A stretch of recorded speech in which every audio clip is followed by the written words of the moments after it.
लेकिन सरकारी स्कूल 12वीं तक की स्कूल है, उसके 3 कमरों के अंदर कॉलेज चल रही है। आप देखते हैं स्पेशली अगर मैं यूथ की बात करूं, रोजगार की बात करूं और शिक्षा की वो बात मकराना के बाद में आके मकराना से बड़ा नाम हो गया। तो ये नाम अगर मकराना के नेता अगर एक्चुअल में यहाँ पे यहाँ के लोगों के लिए, तो मकराना के सामने की मकराना के नेताओं की कमजोरी रही कि यहाँ पे बड़े लेवल पे यहाँ पे रिको डेवलप नहीं कर पाए ये लोग। मकराना के अंदर बहुत बड़ा 20 किलोमीटर की माइनिंग की रेंज है जो हमेशा पश्चिम से पूर्व की ओर ऐसे तिरछी चलती है।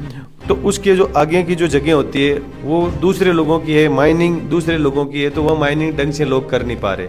तो उस जो आगे की ज़मीन है वो माइनिंग के जो ओनर है उनको वो ज़मीनें दिलवाना, सरकार से ऐसा प्रावधान बनवा के वो ज़मीन माइंस मालिकों को अलॉट होती।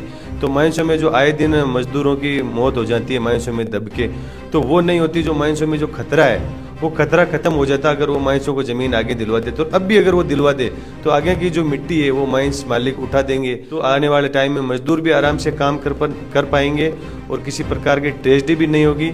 और जो व्यापार करने के लिए यहाँ पे जो खजाना है मार्बल की खदानों के अंदर, वो सामने आ जाएगा और उससे अच्छा काम हो पाएगा। और वो काम होगा तो यहाँ पे इंडस्ट्री बढ़ेगी, फिर फैक्ट्रियों में वो माल जाएगा, तो फैक्ट्रियाँ भी नई डेवलप होगी। और जब फैक्ट्रियाँ नई डेवलप होगी तो गोडाउन नए डेवलप होंगे, तो मकराना को एक वापस नई पहचान मिलेगी।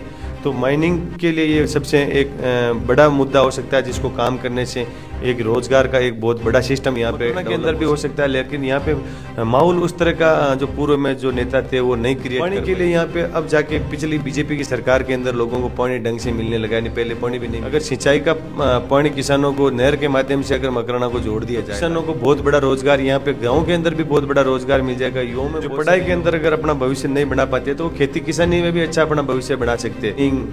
रिको इस तरह के क्षेत्र में हम काम करेंगे, पानी का लाने का भी प्रयास करेंगे।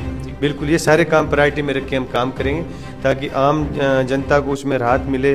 बच्चों को शिक्षा के क्षेत्र में या खेती किसानी के क्षेत्र में हर जगह उनको अपना ऑप्शन दिखे कि मैं किसी भी क्षेत्र में काम कर सकता हूँ। ये नहीं है कि एक ही क्षेत्र है फिर मैं क्या करूँ।